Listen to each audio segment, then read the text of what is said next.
How's it? Welcome to the first leg of the round of 16.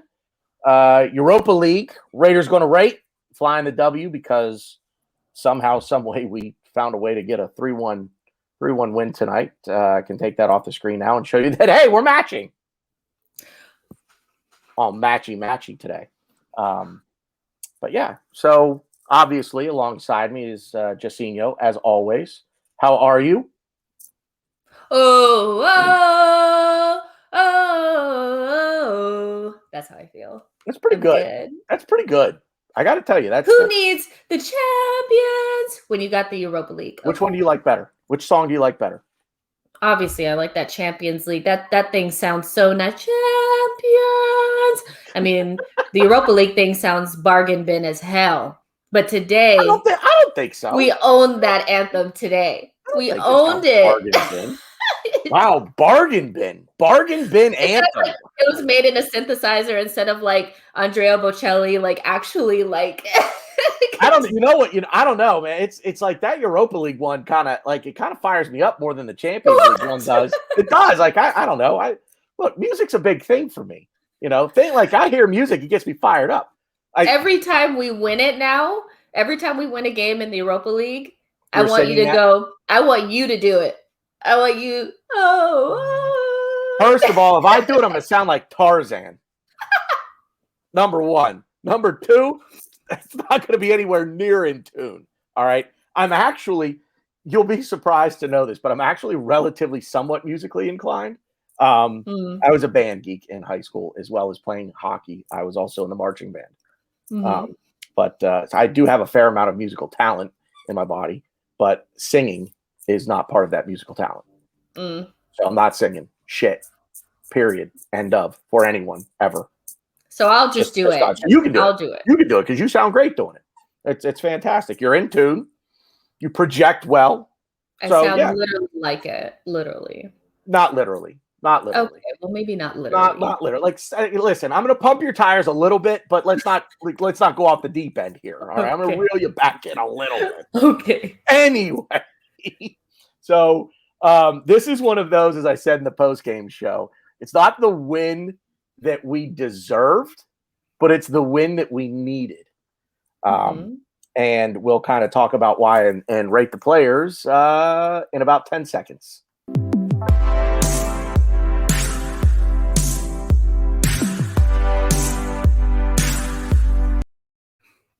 I like that too.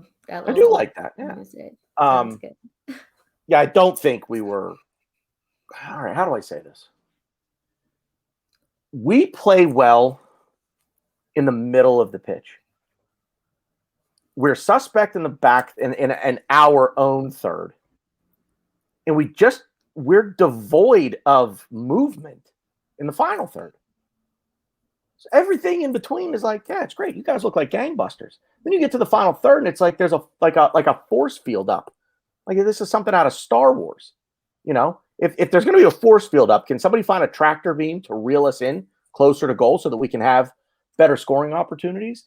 That being said, of all the chances we created, the goals came from nothing.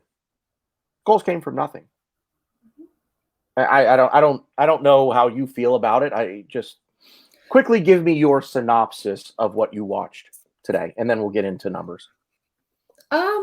Well, I guess with this particular lineup that I expected to be the lineup, it's very methodical. It's very structured. I think I had tweeted somewhere in there that it's missing something. That being said, this is the front four in particular that Arteta likes the most. I see what he's trying to do, but he sacrifices threat for structure, and we got away with it. But I would say that the Pepe, Lacazette, Emile Smith-Rowe, and Saka front four gives us the dynamism that we're going to need in certain games. We got away with it this time, and I get what he's trying to do because he was afraid that Olympiacos was going to sit back. So he thought, let me get my Odegaard and my Aubameyang in there, short passing, that kind of stuff. versus the Pepe, Emil Smith-Rowe running around the field. I get that, so it worked. We got our 3 away goals. I don't really care how they came, but we're not anywhere near where we need to be, clearly, and we'll get into that, but we're just not where we need to be. But this, to me, was much better than what we saw last season against Olympiacos, which is a very similar squad where we went to the away leg and only won 1-0. Yeah. We pretty much put this tie away, barring any catastrophic, scenario. So I'm not really disappointed, but it's just another game that highlights the fact that we're not really where we need to be, There's something missing. And you're absolutely right to say that. That's what I've kind of been searching for all afternoon since the game ended is, how do I describe this? How do I describe this feeling that I have? I feel pretty good about things. And it makes me really, it really gets me hyped up for Sunday. And I don't really want to go too much into Sunday. We'll at the very least leave it till the end. But there was just like something missed. Yeah, we won 3-1. We got 3 away goals. We should go through now. Like this should be pretty much dead and buried. This tie should be dead and buried. Mm-hmm. But it was just missing something. I think it is, for me anyway. I think maybe just the chances that we did create and we didn't score. Like if we can score these goals from absolutely nothing, and we can't finish the created chances that are just right on the doorstep. If we finish those chances, this thing really is dead and buried. It's like, you guys you may as well send your wives over here just for a holiday in London, and that's it. Like, don't even bother, because it's done. If we finish the Aubameyang and the Odegaard chances, it's over earlier, but we create good chances with this group. It's just a different feeling than the chaos that the other group puts together. Yeah. Which I think we need, because it's like, it gives you anxiety when you kind of see the slow, methodical, and need a goal, and that's just pretty much what it is. But this is what Arteta wants. I'm telling you guys right now, this is what Arteta is going to go with. Every important game, he's reverted back to this structure group, so hold on tight. This is what we're doing. I get it. I get excuse me. Oh my. I get the structure in important games. I get the mentality there. I do. I don't like it, but I get the mentality there. And if I'm a coach, probably leaning toward that, honestly. In a big game, you want the structure. You want something that you can lean on, that you hopefully trust. So, but it's a safety blanket right now. I think, we can't, I think in his mind, we won't go too far into it because I know we don't have a lot of time, but when you look at Pepe, I just don't think Arteta trusts him as much as he trusts Willian to do certain things. Whereas also with Lacazette, do we trust Lacazette to finish off the chances that we think Aubameyang is going to get? So ultimately, I think in his mind, he's like, sacrifice Pepe for structure, sacrifice Lacazette for finishing, and that's just how his mind kind of works, at this point. Yeah. All right. Let's get into the numbers. You do, Leno. Burn Leno. All right. So here's the deal. Last week against Burnley, look, the blame has to fall at the feet of both culprits here. Take 100% of the blame and you divvy it up however you want to divvy it up. This is 2 matches in a row now where he's made a pass that you just shouldn't make.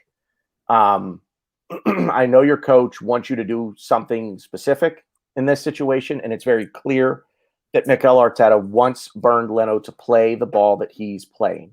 Bernd Leno at this point now has to take it upon himself to say, I'm smarter than this, and I'm able to just listen to, or not listen to my coach in this situation, put my foot through it, and just bomb it 60 yards down the field, make them come at me from 60 yards away. If they score a goal from that, okay, we'll find somebody else to blame. You know what I mean? But put your laces through the ball and just, I don't care if you kick it out of bounds or if you kick it out, into touch. If you kick it into touch, if you get it to the other side of midfield, I don't care. I don't care if you give possession away 60 yards away. Don't give possession away 10 yards away, 20 yards away. That's stupid. Racking my brain to think of any redeeming saves that he made today. and they missed more than any saves that he made. Not for nothing, my dog is absolutely destroying the Snoopy toy right now. Like, she literally is ripping the strings and the stuffing out of this thing. I'm watching her. Anyway, Leno, I'm not giving him 100% of the blame because Ceballos has to take some of it as well, but the majority of the blame goes to Leno. And I'm going to go back to the Burnley match, and the majority of the blame there has to go to Leno. I understand Xhaka took the touch. He kicked it off of Chris Wood's chest bump, but Leno has to be smarter here. He just has to be smarter. It's a 3 for me today from Burn Leno. I know we won. That's the only goal he gave up, but he didn't really make any other save. He didn't have to make any other saves. So that's, I don't want to knock him for not making the saves. Distribution is poor. It's the weakest part of his game. It's the weakest part of his game, bar none. That pass cannot be made. Kick the ball. I don't care if you kick it behind your own goal line, as long as it doesn't go into the net. I don't care if you kick it out for a corner. Don't make that pass. Dude, I mean, he's the assister on the goal, for crying out loud. I'm going to be hard. I think I'm being pretty harsh by giving him a 3, but I'm giving him a 3. That's just, these mistakes cannot continue to happen, because every time they do, the ball ends up in the back of our net. It's not a mistake where it's like, whew, got away with one. We don't ever get away with them. The ball always ends up in the back of the net. Always. 3. Yeah. Well, if you thought you were going to be harsh, then you're not going to like mine, because I'm going to give him a 2. He didn't, we were nicer to him last week because it could have been Xhaka. He made some saves that kept us in the game, but ultimately he didn't do anything but prove to people from last week that he needs to shape up. We are going to continue to play out of the back, and whether you like it or not, that's the way that Arteta wants to play. And as long as he's the manager, we will play that way. We might be in a place where we're trying to figure out whether certain players are going to be good enough to play this system long term. We're kind of in that in-between stage where it's like, are you going to shape up? You're going to be able to play this way, or do we need to find another player to do it? Right now, I'm starting to really question whether or not Bernd Leno is going to have not only the technical quality, but the mental resilience to play this way. Because if you don't think that Son and Kane and Bale are not going to pressure you and pressure the midfielders in that North London derby, you're smoking something. Because every single time you make these mistakes, Olympiacos was just waiting for a mistake. People aren't even playing us anymore. They're just waiting on the mistake. So until you prove that you can play this way and you can make the right decisions, you're just going to continue to get pressured. You haven't earned the right to play. You haven't. So I think we're seeing and it's unfortunate because Emi Martinez, it's a hard, comparison to make, and it's unfair on Leno in certain ways. But I think Emi was better than him at this. He was. At the playing out of the back, and Arteta wants to play a City style playing out of the back. So if he's going to continue with this, we need to have the right players. So from now until the end of the season, we'll see who can hack it and who can't. But right now, I have real questions about whether or not Leno has it, because it seems like with him, it's get it out of my feet and give it to you. Here, take it. And that's not the right mentality to have, because you just put Ceballos in such a bad position. And although I think he was bad, you made the mistake first, so I'm going to give him a 2. Yeah. Yeah. Let's move right to left across the back. So we'll start with Hector Bellerin. Oh, okay. So Bellerin didn't do much wrong, didn't do much right. He had a kind of typical Bellerin performance where he was just okay in the final third, but he was good in build-up in certain parts with Odegaard and Saka. I see that relationship will grow over time. I don't think he did much wrong. I'm going to just give him a regular 5. He was just average. I really didn't think about him because I didn't really notice him that much. That's not a bad way to put it when it comes to Hector Bellerin. I'm going to be a little more generous. I'm going to give him a 6. I will say this. I like what Hector Bellerin brings in the final third, or well, in the midfield, really, because when he gets into the final third, his final ball is poor. He's not a good crosser. Every now and then he pulls one out. He's the proverbial blind squirrel finding the nut, you know. So he does have moments of brilliance in the final third, but they're far and few between. But I'm going to give him a 6 because the one thing with Bellerin you can count on is that in the middle of the park, he's going to take the space that's given him. And he brings something a little different to the fullback position than what Kieran Tierney does, than what Cedric does. You know, Tierney's a bit of the well, we'll get on to him in a minute. I'll save that thought for Kieran Tierney. But I thought Hector acquitted himself pretty well today. You don't really think he put a foot wrong. Had an opportunity for assist where the ball just rolled along the goal line. My God, if a stiff breeze would have caught that thing, it was rolling in the back of the net. So a little unlucky there to not get an assist on a fourth goal, but overall not bad. I think I'm going to give him a 6. I think he recovered well defensively, which is something that I've been hoping to see. He tracked back after getting so far forward. He tracked back well. And in the moments when he didn't track back well, he was pressuring the ball almost as if to say, well, I'm up here. Let me play defense up here. So I was okay with Hector Bellerin's performance today. It wasn't terrible. I give him a 6, a little bit above average. David Luiz. We know he has this in him. And all of a sudden, now we're seeing David Luiz is becoming the center half that Arteta wants to depend on. Now he's the flavor of the week again for Mikel Arteta. He did a lot of good things today. The one mistake that almost led to the goal that Bruma just missed. Go near post on that one. Don't try to bend it into the far corner. Go to the near post because you've got Leno beat. And the near post is the easier shot.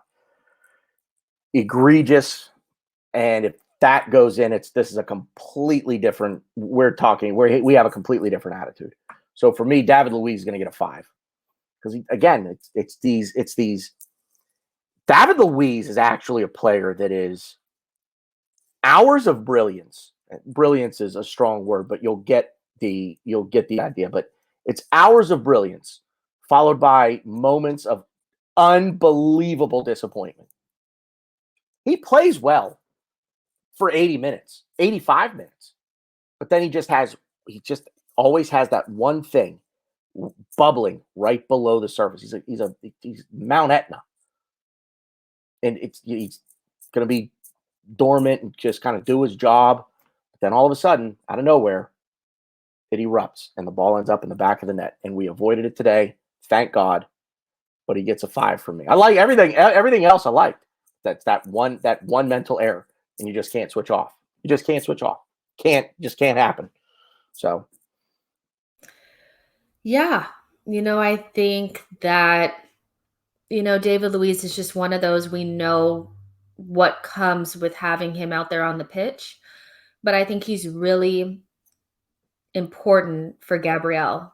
The partnership that they have is going to be important. And for me, when I look at the difference between Marie and Gabriel, as much as I love Marie, Gabriel needs to be the priority because he's younger and we spent more money on him. Yeah. So if David Luiz is what Gabriel needs in order to develop, then he has to stay. He has to start because I think our weakest center back pairing is Holding and Gabriel. I don't really know why, but it doesn't seem like I don't like that. Yeah. Yep. So yeah, with David Luiz, I just think it's typical him, bonehead mistake that really could have cost us, but it didn't. And everything else that he did in the game, I thought was fine. So I'm going to give him, I wrote it down, you guys. Hold on. Because I want to make sure you gave him a 6, didn't you? I gave him a 5. Oh, okay. I'm going to give him a 6. I'm a bit harsh. I'm giving him the 5. It's a bit harsh, but I'm going to give him a 6. Only he would have gotten a 7 from me if he had not made that mistake. Yeah. That's pretty much it. Yep. And stop taking free kicks. Stop. Yeah. Just freaking stop. Yeah. 1 out of 20 is not a good percent. That's 5%. It's not a good percentage, man. Right So, to the keeper, like every single time. I know what he's trying to do because he has that knuckle shot that he doesn't put much spin on the ball. He literally, I'm fairly certain he kicks the ball with his toe. I'm serious. He goes straight in on the ball. He doesn't put spin on it. And the ball, we were talking about this on the post game. It's a knuckleball in baseball. For those watching, if you don't know what I'm talking about, a knuckleball is a type of pitch, like a fastball or a curveball. But a knuckleball doesn't move. There's no spin. There's no rotation to it. So when you just toss the ball, you don't know where it's going to go. And that's the kind of a shot that David Luiz takes when he's taking these free kicks. He doesn't put any spin on it. So you don't know where it's going to go. It could just fall off the table at the last minute. So anyway, Gabriel, if you're all done on David Luiz, Gabriel. Wow. What a player. Like, I really think you're smitten. I mean, I've always loved Gabriel, but I thought that after COVID, he struggled. But I think if you haven't had COVID, I haven't had it, but from what I understand, it's really difficult to come back from it. And then ultimately, I just think this was the day that he showed why he should be the starting left-sided center back, because he has everything. He has it all. He has exactly what we need to move forward. And I did tweet, that take notice of the players that step up when we really need them to, because they're the future of this team. Ironically, El Neni scored right after that. But what I meant was, when it's 1-1, who steps up? When it's 0-0, when we're down a goal, that's Tierney and Gabriel. Yeah. El Neni just put the cherry on top of it. But when we needed the winning goal, which was Gabriel's goal, he stepped up. And he was spotless in defense. He was great distributing the ball. What are you smiling about? What are you smiling about? What are you giggling about over there? Who, me? Am I crazy? Did I say something crazy? Okay. No, I'm smiling because I'm agreeing with you. Okay. I'm also, I'm watching the dog destroy. Okay, I was like, what's going on? I'm looking at her, and she's full of piss and vinegar tonight. So as you see me looking off camera, that's what I'm looking. I'm looking at her. I'm gonna give Gabriel a 9. Goal, perfect in defense. Can't get a 10 because you're not perfect. But my man of the match as well. Love him. We need to find him a partner. That's going to be important for him moving forward. I have some thoughts on that. What you literally just said. I don't want to go off on it now because this will turn into a 2-hour-long show. That's not what we're aiming for here. We're already at 23 minutes and we haven't even finished the defense yet. But yeah, it's a 9. It's a 9 for me. He did everything right today. And this is the game that if I'm Mikel Arteta, I'm pulling him aside now tomorrow, in training or a warm down, whatever it might be, pulling him aside. And I'm pulling out different moments from the game earlier tonight. And I'm showing him, this is why we bought you. These are the qualities that I'm looking for. And I'm just boosting that confidence, because after tonight, that confidence it should be sky high. It's a 9 for me. And like you said, he defended well. He distributed well. The goal was, I'm surprised the ball didn't go through the net. He hit that thing so hard with his head. That thing had some smoke coming off the back of it. The ball did. So, but tremendous in defense. He really was. And I just hope he can. I get your point is well taken with David Luiz, if that's the partner that he needs, but move away from that for me, please. So yeah. I'm hoping we address it this summer. Down the road, there are priorities, and that's probably 4th or 5th on the list of priorities, positionally speaking. But I would love to see go out and get that one other. If it's if it's William Saliba.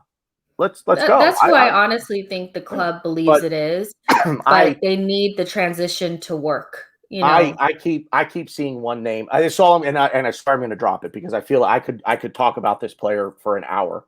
Konate. Yeah. Yeah. That dude comes in, lock it down. Just lock it down. That back four, if you get Ibrahima Konate in here alongside Gabriel with Kieran Tierney on the left, fuck man, I don't really give a shit what happens on the right. I could put the dog out on the right. She'll at least I promise you this. She'll retrieve the ball. So you just might have to have me out there with you so she brings it to me. But no, I don't want to go. Like I said, I could talk about Ibrahima Konate for an hour. I am smitten with Ibrahima Konate. The idea of Konate and Gabriel as the center back pairing at this club for the next decade. I'm like Aubameyang and Lacazette against Villarreal here a couple of years ago after the goal. I'm chilly. I'm so chilly. Yeah. Anyway, moving on. So we just did Gabriel, Kieran Tierney. Not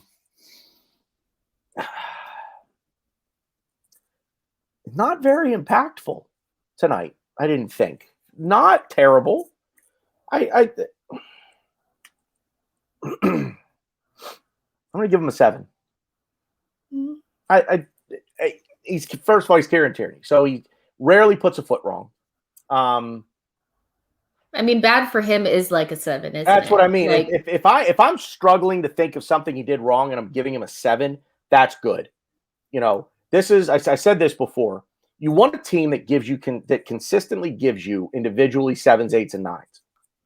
We don't have that. We have a team that'll consistently give us 5s, 6s, and 7s. We get an occasional 8. We get an occasional 9. We also get an occasional 2, 3, or 4. Mm-hmm. So, but Kieran Tierney, I don't really have much to say. Wasn't very impactful, but did his job defensively. Was himself in attack, you know, crossing the ball and what have you. So yeah, it's for me, it's a 7. It's a 7 for KT. Yeah, I agree. And the one thing that I will say about Kieran Tierney is that I knew before the game ended, I was like, I'm so angry because not angry, but I'm disappointed in him. But it's mostly because he just wasn't 10 out of 10. Kieran Tierney was. My expectations of him are a lot higher than other players. Yeah. That being said, his bad is a 7. Yeah. And that mostly means that he didn't do anything wrong. Did his job. He just didn't get the assist or didn't score a banger or something like that. Yeah. And do Kieran Tierney things. Like I was looking for him to stare somebody down or something. It didn't happen today. A viral moment didn't happen. He will make a lot bigger impact in games when we get a striker that likes to head the ball. Yeah. And that's all I'm going to say on that. Yep. I give him a 7. Thomas Partey. So Thomas, for me, is just in that weird space where he needs to get that run of games and he needs to gain some consistency. I think this was another kind of like under his level type of game. He wasn't super impactful, but I also thought that he didn't do much wrong either. It was just like an average performance from him. And I thought I could actually just package him and Xhaka together. They didn't have much to do, but they didn't do much, if that makes sense. It was mostly Odegaard. It was mostly Willian. It was mostly these players that were on the ball and they were just kind of there. Going back to the last time that we did player ratings, I felt like I was a little bit harsh on Thomas. And the reason why is because if he didn't have the $45 million price tag, I don't think we'd be pressuring him to come back from the kind of injury that he's come back from this quickly and be dropping 10s. I think it's just because of the expectation that we're like, he needs his adaptation time. A lot of times it takes a full year for these players that come from other leagues to adapt to the Premier League. And on top of that, he's had injuries. So again, above or below what I expect from him. But that said, with the other factors involved, I'm just going to give him a 6. And I'm honestly going to give Xhaka a 6 too. I just think that they were didn't do much wrong, didn't do much good, just average, and stop taking those range shots because they don't work, buddy. Yeah. One of those is going to go in. I just feel like he's going to get it right at some point. Some point, Yeah. But they were woeful today. They were pretty bad. I'm with you on Thomas. I'm going to give him a 6. Yeah, you know what? I'm gonna chalk it up to injury and stamina for him. You know what? I the I'm going to change it really quick. I'm sorry. I'm going to give him a oh, 6.5. I'm going to give him a 6.5. The reason why is because I think I gave David Luiz a 6, yeah, and he actually had an egregious mistake. right, yeah, So I'm yeah. actually going to give him and Jaka a 6.5. So I'm sticking with the 6 for Partey. But Jock, I'm actually going to give a 7 to, Oh, okay. and here's why. I'm giving Jock a credit because he allows Kieran Tierney to play the way that Kieran Tierney wants to play. Granted, Xhaka is providing that cover at left back when Kieran Tierney's bombing down the side, bombing down the left flank. So that's the only reason I'm giving him the 7. I don't think he was overly impactful. I don't really think he didn't have a poor game at all. I think he played on the periphery today, not only Yeah. because other players needed to get involved, but because he needed a rehabilitative game. Yeah. To help him pass that mistake. Settle He it didn't down. need to have the ball on his foot every 5 seconds. Imagine if that had been him instead of Ceballos on the end of that Leno pass. Yeah. So yeah, I think he was okay today. Settle it down. Get back to basics. Take a deep breath. Hit the reset button. Just make the smart, simple play. For the most part, I think he did that. The only knock I'll give Xhaka is I did see a few instances today where he had a chance to hit a wide open player in stride and he slowed it down. So it's kind of like when we have those opportunities, for me, I want to take them. And I know he saw him because he looked right at him and he still stopped, looked around, and then went to that place. Like the moment is gone. Now you've waited too long. So it's the only knock on him, but I give him a 7. I'm giving him the 7 again because I'm sure Ryan will watch this show and he's going to hate me for this. He's going to hate me for this. But Granit Xhaka, barring the mistake against Burnley, is a pretty smart footballer. Do I think he's smart enough to play in this system? No. Do I think we need to upgrade on Granit Xhaka? Yes, massively. But we could do a lot worse. We could do a lot worse than Granit Xhaka. And Granit Xhaka brings one of the intangibles that he brings is the ability to let Kieran Tierney be Kieran Tierney. I don't know who else you're going to put in there that's going to do that job.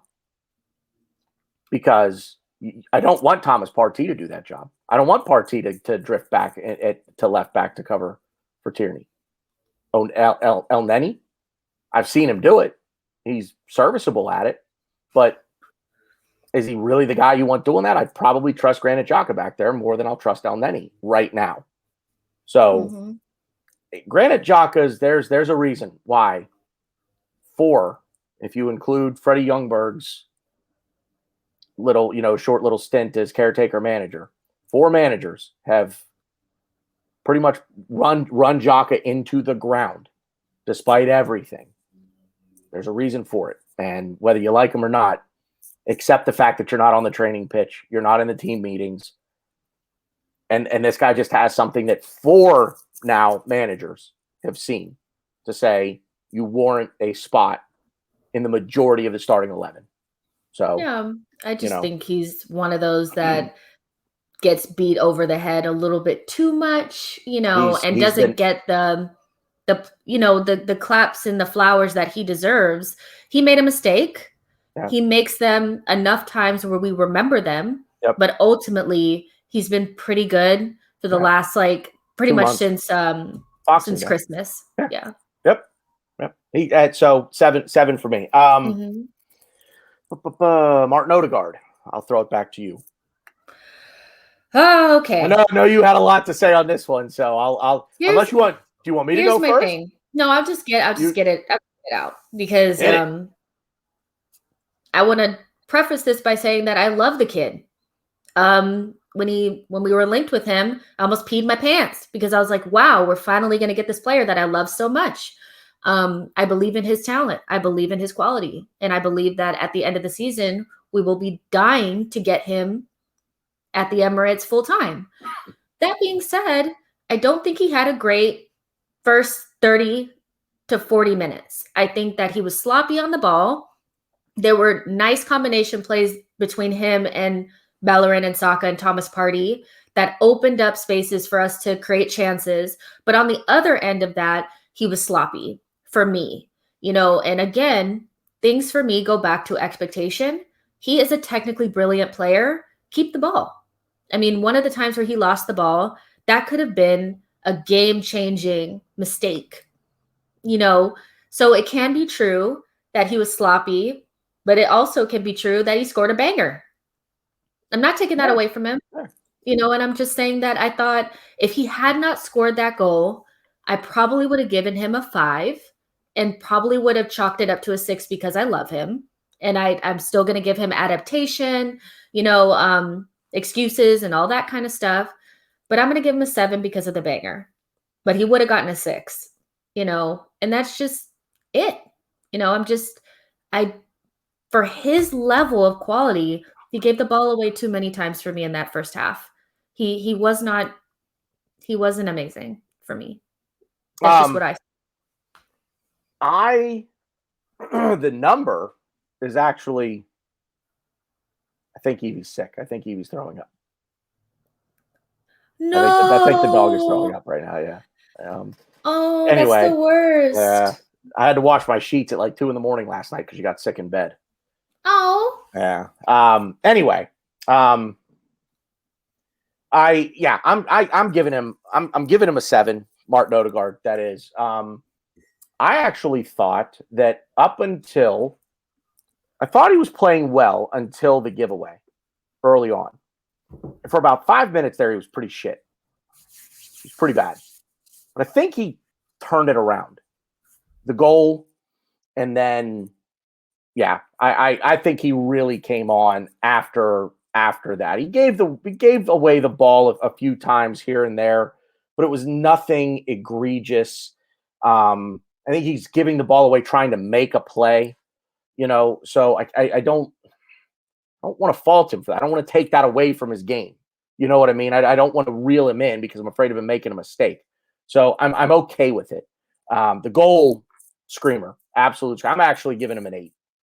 I'm not going to give him a 7. I'm going to give him the 8. I think he had a good game. I think he's developing a chemistry now with the players that are playing around him. Saka likes him. Likes him. They had some nice interchanges.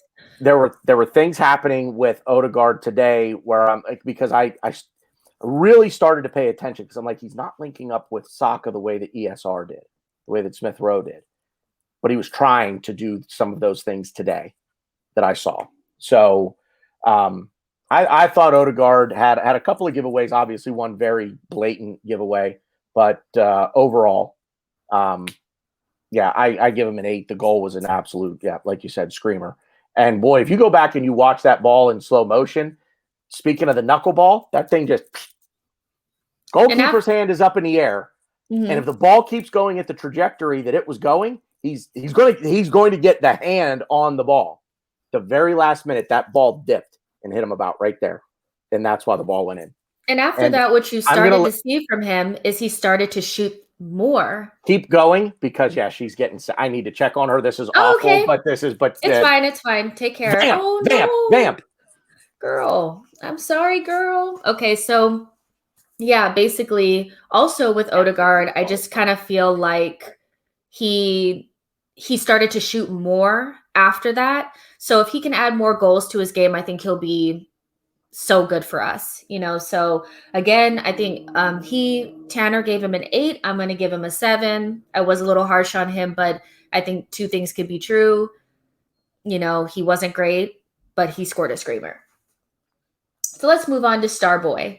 So for me, I thought Saka, although, at this point, what we're seeing is that Saka is obviously our most important player because they're kicking him off the pitch. There was rotational fouling going on between some of the Olympiacos players, but I thought when he did get on the ball, he did do some really nice things. But there were also times where defensively, I think it was like at the end of the half. At first I thought it was Thomas, but it really wasn't him. It was like we were getting done on the break a little bit, and he ran all the way from up front, all the way to the back to make like a tackle, which I thought, if you're going to be getting kicked off the pitch, which I think is kind of maybe why Pepe doesn't get as much playing time as other players, is because even though Saka was being kicked off the pitch, he still was trying to defend. You could tell that he was fired up. He did not want to lose that game. There was a different energy about Saka than some of the other players out there. And he was dangerous. He was really good in our build-up play. I don't think that like he had a lot of like wide open opportunities or anything like that, but I'm going to give Saka an 8 just because I think overall to be getting kicked off the pitch the way that you were, to defend the way that he did, and the energy that he showed was commendable. And I just love him. So yeah, I'll give him an 8. Yeah, sorry about that. Welcome to live television, ladies and gentlemen. Never know what's going to happen here. She's fine. It's just she's like yakking on a hairball or something. It's not a hairball, obviously. I don't know. She's just making that noise. But I don't see any evidence of any sickness, so I think we're good. Anyway, Bukayo Saka, you gave him an 8. Yeah, I you know what? I hate to say this. I still think he's tired. He still looks a little tired to me. He just doesn't have the sharpness in his game that he had a month ago. Honestly, I would really like to see him get a solid 2 weeks off. We're not going to be able to rest him until the next Olympiacos match. Yeah, I would not be upset at all if he doesn't start that match. And I think West Ham is after that. I'd really like to give him that game off too. Yeah, but you know he won't. No. The Olympiacos match for sure. We should be playing the rotation squad. Yeah. For that game. And with 5 subs, and don't be afraid if things start to go haywire. Don't be afraid to make a substitution at 20 minutes if you feel like you need to. You know, but I digress. Nothing wrong today with his game. I just. Did you see him run all the way back? He ran past. It was like it was like a corner or something, or it was something we lost possession up top, but we were getting done on the break, and he ran. This was at halftime. He ran all the way from up front, all the way to like pretty much past halfway to make a tackle on one of the players. It was like right at halftime, and I tweeted Saka the CDM. Yeah, I saw that. Yeah. And I was like, that's what I'm saying. Even if you're not having a great game, please make an impact in some way. But don't disappear. What he does, and that's what he does. I want the sharpness is gone right now, and I think it's just down to legs. But he makes an impact. He's still dangerous without the sharpness in his game. I give him an 8 because again he gets the ball on his foot, and I inch towards the edge of my seat. What's he going to do? And if he scores, instead of me jumping up in the air, I'm going to sit back in my seat because I got to wait for VAR to check the freaking goal. And I digress. Now, Lil Chili was he's not himself. I think he needs a break. Unfortunately, he's probably not going to get one before the end of the season. Hopefully, he can fight through it. And look, man, if you had a Red Bull, drink 2. I don't know what else to tell you. Eat your Wheaties in the morning. Have 2 bowls. So, but an 8 for me. I feel like I'd be harsh to give him a 7. So I'm going to give him the 8. And because, Bukayo Saka is going to watch this later tonight. I don't want to hurt his feelings. Exactly. Hey, Bukayo Saka, by the way, if you do watch this later, let us know in the comments, will you? Give us a thumbs up. Willian.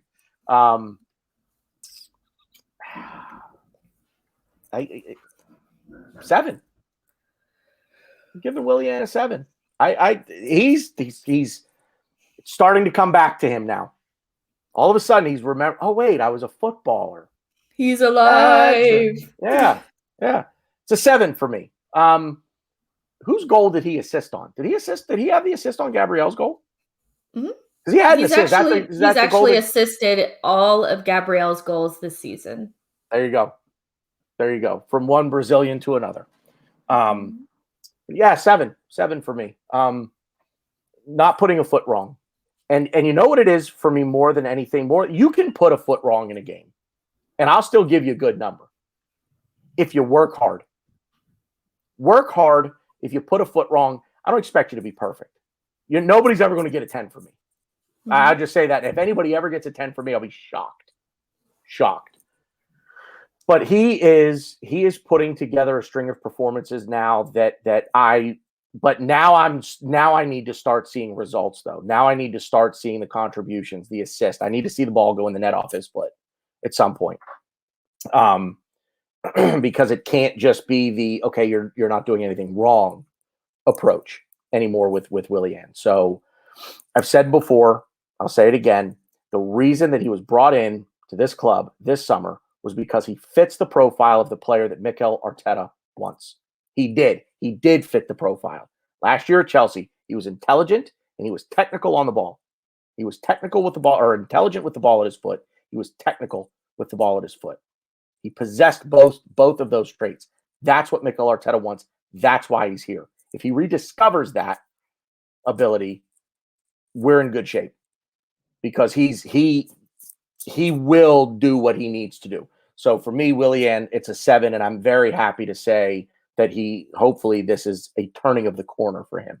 So I'm actually going to be a little bit more generous. I think that this is also based on expectations a little bit. My expectations were really high of him at the beginning of the season, and then he killed those. So now my expectations are a little bit lower of him, and now he's doing better. So I'm actually going to give him a 7.5. Not quite Saka, but better than the rest. I think that him and Tierney look nice on the left-hand side together. Technically secure, worked really hard. I agree with you that at some point he needs to score a goal. But just keep working, buddy. This has been tough, so keep working. And I think all Arsenal fans should want him to do well rather than be right.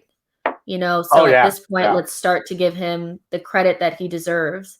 He's definitely not where he should be, but I still see people wanting to slag him off, and he didn't have a bad game today. He was pretty good. So 7.5 for me. Yeah. I'm going to let you take Aubameyang first. I'm curious to hear what you have to say about Aubameyang because I've seen some pretty opinions seem to be split on the kind of game that he had today. So I'm curious as to your take. By the way, we're going to go an hour. So yeah. So with Aubameyang, for me, it's kind of like somebody had mentioned it to me, like Aubameyang had a horrible game. What do you think? And I was like, wow, I forgot that he was even out there. Like that was the reality, is that I was so concerned about the people in the back making the inevitable mistake that I didn't even think about him. He had the one chance in the very beginning of the game where he should have buried it, and he didn't. And after that, he really didn't have any real chances. So I think that's a typical Aubameyang performance, which is why I think the center forward position needs to be addressed, is because we need some sort of fusion of Aubameyang and Lacazette. Because if he's not scoring, he's not doing anything. And it's almost like being down a man sometimes. I don't think he was horrific because we've seen him like really bad. Oh, yeah. But I think he just suffers from not being able to get himself into a game. He relies very heavily on service. And I think that he becomes like just he's a nothing player if he doesn't have the service, So yeah, I would just I'm going to give him the same-ish kind of Hector type of thing. I don't think he did much wrong. I didn't really remember him. He was just like not there, but I didn't see that same bad body language that we see usually, like when he's not involved. So that's pretty much the only reason why he's not getting like a 4 or something. Yeah. So what is the number that you're giving him? 5? 5. I'm a little more generous with him. The header, that ball's going in. That's a situation where the other team gets paid to play too. Good job by the defender to get in the way and get a shoulder on it. That was the deflection. The ball took the deflection off the shoulder and allowed I think the goalkeeper actually got a hand on it and got it to hit the crossbar. I could be wrong on that. It could have just been one deflection and off the crossbar. That ball's going in if it doesn't hit the defender. I'll put it to you that way. So look, we talk about Aubameyang not heading the ball. That's just a little bit of, on his end, bad luck. On the defender's end, good job. Good job. You did what you needed to do. You broke up that shot and you saved a goal. He had a few more chances. He had some opportunities today. I think they did a good job of marking him out of the game. I think Olympia. Look, Socrates knows Aubameyang. They've known each other for how long now? So I think that's a matter of one player knowing another so well that they knew what to do to look. That guy's not going to beat us today. We might lose, but it ain't going to be because of Aubameyang. So That's the price you pay of having Aubameyang as your center forward. If they know what to do, yeah, he's anonymous, and that's what I always am like a little leery of is if they kick Saka out of the game and they have enough wherewithal to stand on top of Aubameyang, where are goals coming from? yeah, I know that they came from a center back, but they were really nothing goals that won't happen every single right, game. right, So we have to think about that. If they're smart enough to kick Saka, which everybody's doing now, and if you have two center backs that are smart enough to just stand on Aubameyang, can Willian and Odegaard create enough goals for us? I think that's when you have to start thinking about Pepe. yeah, You yeah, know, yep. I'm going to give Aubameyang a 6. If he buries any of those chances, he's probably getting an 8. But you're right. He's a player that relies heavily on service. One thing with Aubameyang, I will say, he tracks back. Like he's not a guy that sulks in the he's not a guy that's going to sulk and try to cherry pick. I mean, you can't cherry pick, but you know what I mean. He gets back and he does work. He does, when he's like you say, the body language thing. When he's invested, even if he's not getting the service, the ball isn't going in. But you have these games from him where I think he just needs the ball. You get him the ball and you get him involved. The ball doesn't necessarily need to go in for him to have an impactful game, but he has to get the ball. He has to get some shots off. He has to feel like he's on the verge of putting the ball in the net, and that body language that you've talked about, so often on this show. That body language goes into a very good place with him. So I'm going to give him a 6. I don't think it was an average game from him. I think it was above average for him, despite the ball not going in. And again, as I said, the other team gets paid to play too.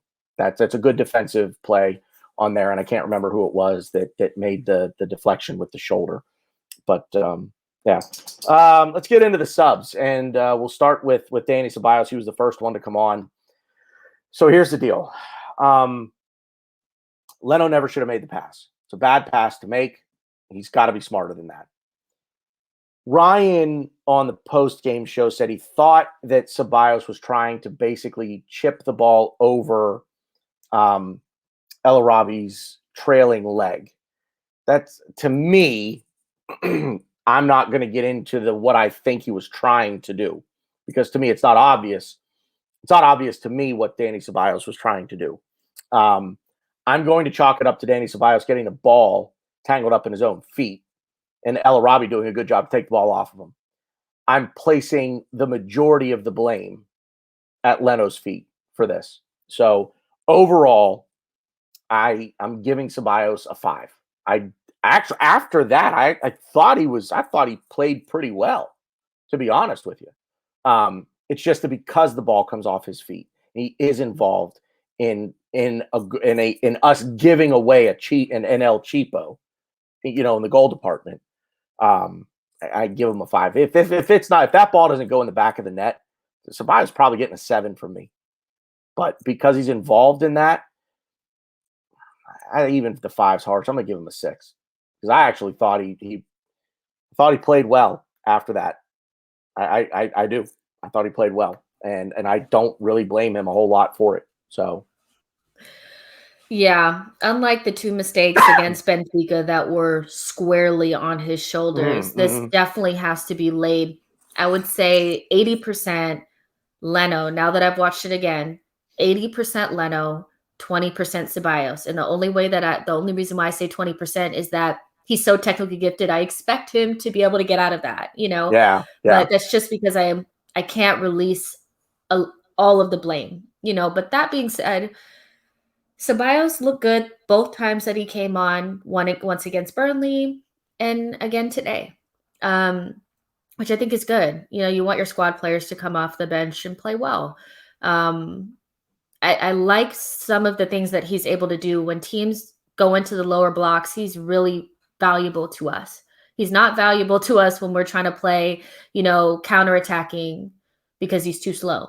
But when we're playing against a low block, having somebody like him and Odegaard in there kind of passing those small, like those short passes around and unlocking defenses are good. And I really like Ceballos, and I think he caught a lot more slack than he should have for that mistake. So I'm going to give him a 5, just because I have to give him a little bit of the blame. He was on enough time where he made a little bit of a difference, but I'm just going to give him just a 5.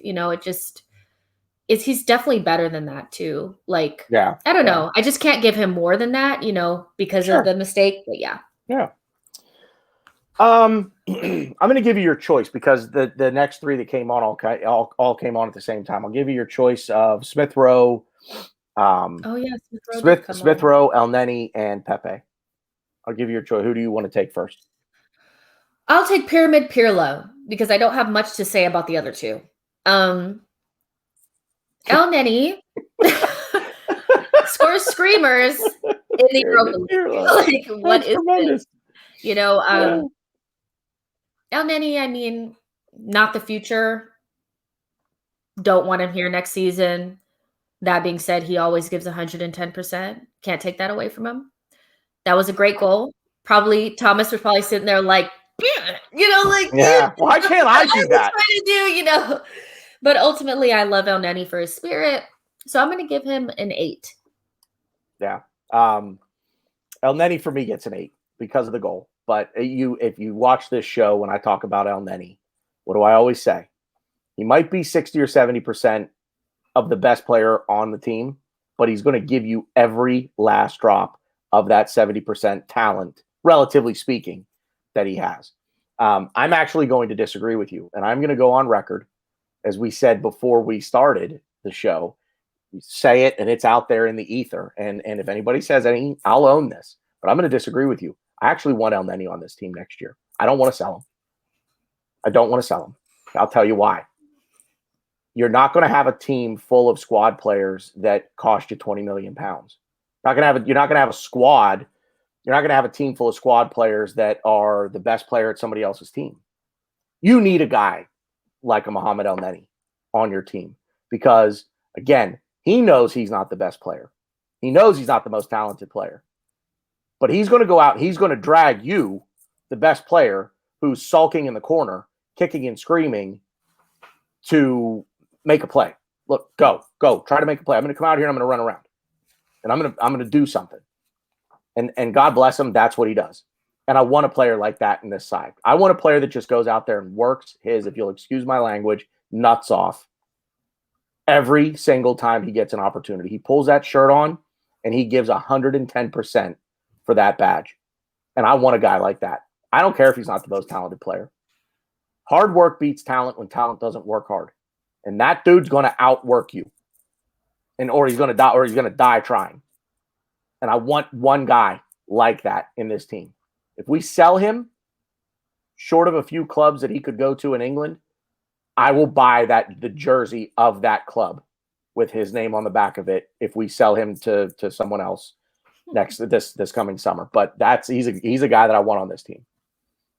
and I'm pretty staunch in that. I don't want him to start. I'm not saying I want him I'm not saying I want him to start, but I want him around the team because there's a positive energy about that guy. He understands his role in this club. He's embraced it. Not only has he accepted it, but he's embraced it. And you need a guy like that around your team. A team full of all-stars, superstars. Typically those teams don't win because it's nothing but ego. That dude, whenever he wakes up in the morning and leaves his house, he checks his ego at the front door. He's on his way to training. He's on his way to the stadium for a match. He checks his ego at the front door of his own home. That's just I like that. I like that in a player, and that's why I love him. That's my Egyptian king. That's my Egyptian king. Damn it.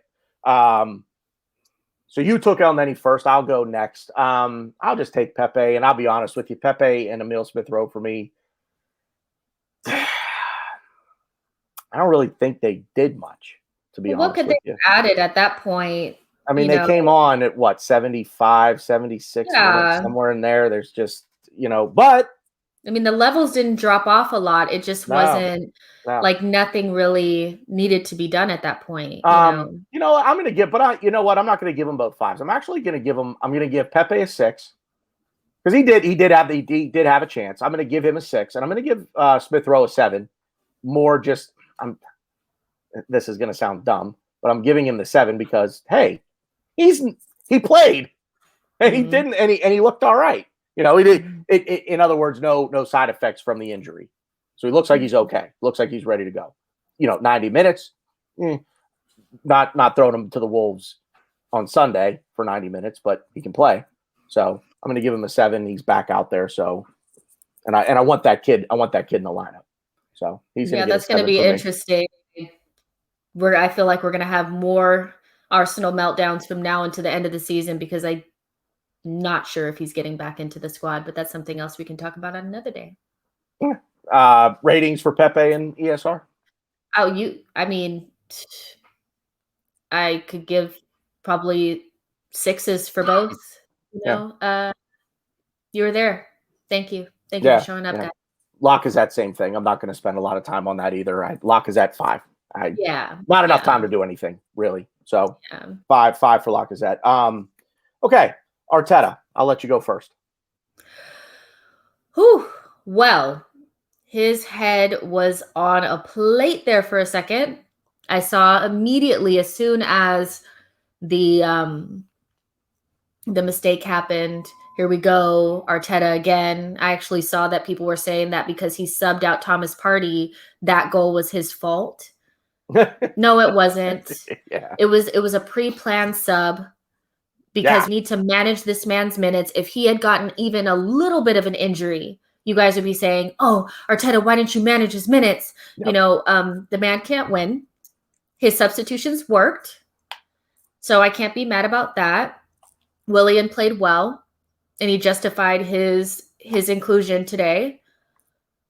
The playing out of the back is just something that if Arteta wants to continue, we have to figure out who can do it consistently and at a high level perfectly almost every single game. And if they can't do it, they need to leave. Because for me, I don't have an issue with the playing out of the back. What I have an issue with is the fact that we have players that can't do it consistently, and it's costing us. So that's a problem for the summer. But we won the game, 3 away goals. Substitutions were fine. They maybe could have come a little bit sooner, but we're nitpicking because we won the game. So I'm going to give Arteta a 9. I cannot beat him down. I mean, there's nothing wrong with that lineup. There was nothing wrong with the substitutions. We got the 3 away goals, and it wasn't just, I don't know. If Aubameyang and Odegaard finish off those chances early, which is not something that Arteta can do from the bench, right? Then we're not talking about, well, is it right? Is it wrong? This team is not finishing off their chances, and they're creating their own issues in the back. I just cannot sit that on Arteta fully, So we've had this conversation before. We're just in that weird place where some people are just they're not getting these tactics. But I think it's more the fact that they're just not good enough in the long run. And who else is Arteta going to put in the goal but Leno? Who else is Arteta going to play instead of Xhaka when we look at Ceballos? And he's not doing that well either in terms of individual errors and getting out of situations. And he has other options, but are they that much better to be making a fuss? Right. You see what I'm saying? You're playing the best of a bad bunch. Yeah, exactly. Now, if we get better players and we're still up to our old tricks, and he's still playing the same players and they're making mistakes, then we have problems, but I'm just going to give him a 9 because when it works, I give him high scores. When it doesn't, then I start really going into picking it, so go ahead. What do you think? Was not thrilled with the lineup to begin with off the bat. That had more to do with Willian, not Pepe. That was really Bellerin, not Cedric, but it worked. So give him credit. because he's the guy picking the team, and he sees something at some point along the line, in training, prior to, actually having to name the starting 11, he sees something. There's something there. So it works for him. The thing that I'm going to knock him for is this with the Leno situation. If you know the player can't do a job, stop asking him to do the job. Change that tactic. End of. I fully believe that Bernd Leno is doing this, and I say this because if you watch through this game today, you watch Burnley, and you go back and you watch pretty much since we've started playing with this tactic, this is what Arteta is telling him to do. Playing out from the back starts with the ball at Leno's foot, going to a midfielder directly in front of him, and then we use the width. I'm not saying it doesn't go to one of the center backs to the left or to the right, or to a fullback to the left or to the right, but it goes, and it happened easily half a dozen times today where he's playing the ball to that midfielder directly in front of him. It's Partey, it's Xhaka, it was Ceballos for the goal. So this is a tactic that and he even sounded like, no, Leno should be smarter than playing that ball. He's playing that ball for a reason. I'm convinced it's because it's what Arteta is telling him to do in training. This is what I want you to do. That being said, Leno, all of these players, come on, be smarter. Be smarter. But Leno's weakest trait is his distribution. So let's eliminate that from him for a little while. If he gets the ball back there and players are under pressure, just kick it long. Just kick it long. Stop trying to micromanage the situation, which I think Arteta does to a fault, actually. And just take the decision-making away from Bernd Leno and just tell him to kick the ball long. Let me ask you a question with that then. So if you're going to play long balls more often because you want to take away some of the playing out of the back, who's the target? Who's the outball there? Is it Aubameyang because he's horrific? Is it Odegaard? I'll be honest. Because basically then what you're saying is that now we're going to have the team, Socrates or whoever they have back there, receiving that ball and coming right back down our throat. And I think that's why Arteta doesn't. I know that's because why we don't have the. I understand. I fully understand that. But what's the lesser of the two evils? Is the lesser of the two evils they come at you from 60 yards away, 50 yards away, or you hand them the ball 18 yards away and they bury it in 3 seconds? The lesser of the two evils is Leno using his brain the one time where it's not on and slamming it down the field. But I get what you're saying, but this tactic is not going away. So for me, Leno needs to use his brain. But see, for me, and this is why Arteta is going to get I think a 9 is pretty generous. He's going to get a 6 from me. For what? This is because of the tactics, because he sees that players can't do certain things. So take the tactic away. Can't do it consistently. Do something different. If Leno does it that one time and doesn't F it up, we're not having this conversation. But I can understand if every single time that we're doing it, oh wow, we're under pressure. Leno needs to be smarter. But we are under pressure. But we are going to be under pressure. When we play out of the back, that's the whole point. That's the entire point. Somebody said in the post game, we're playing how'd they put it?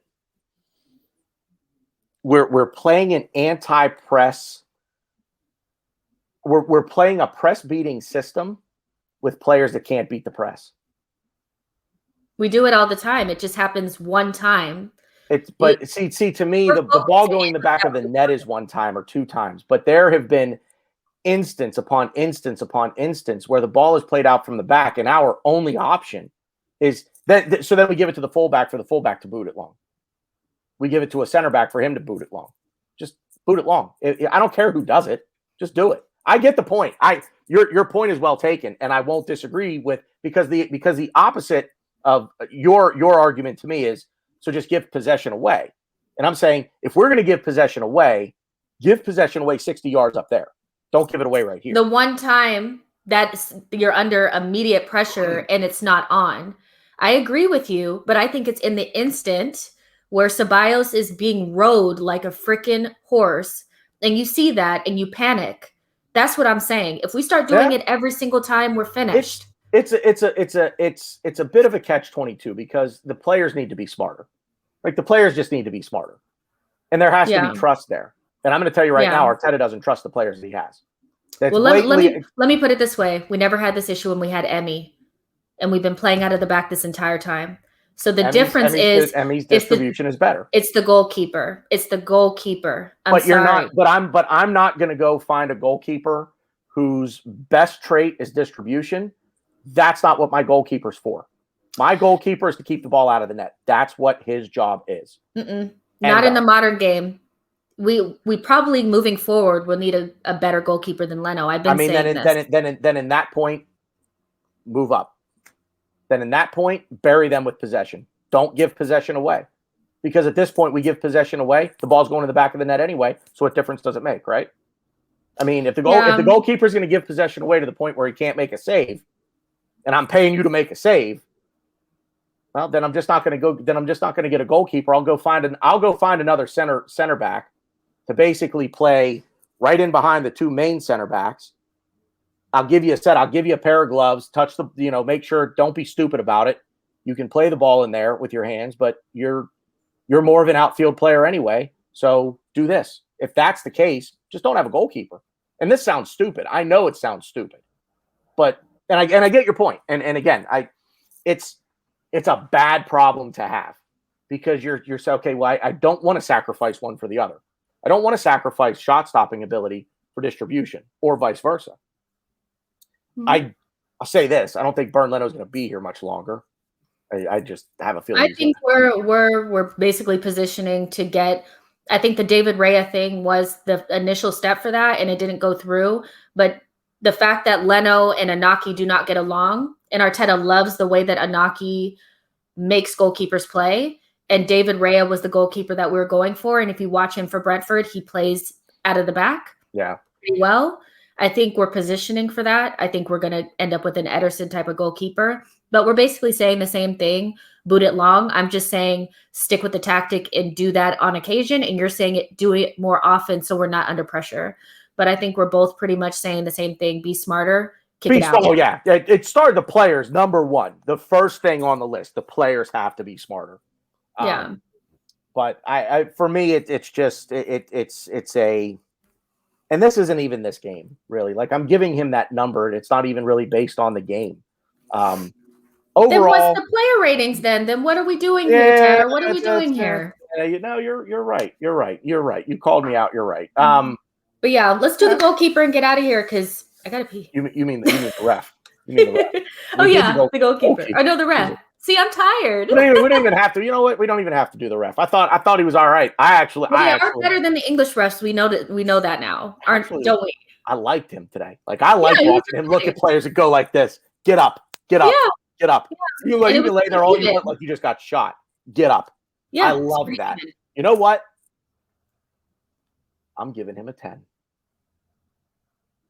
I'm giving the ref no, I'm not. I'm not giving the ref. Just give him a 6. I'm actually going to give him. I'm actually going to give him an 8.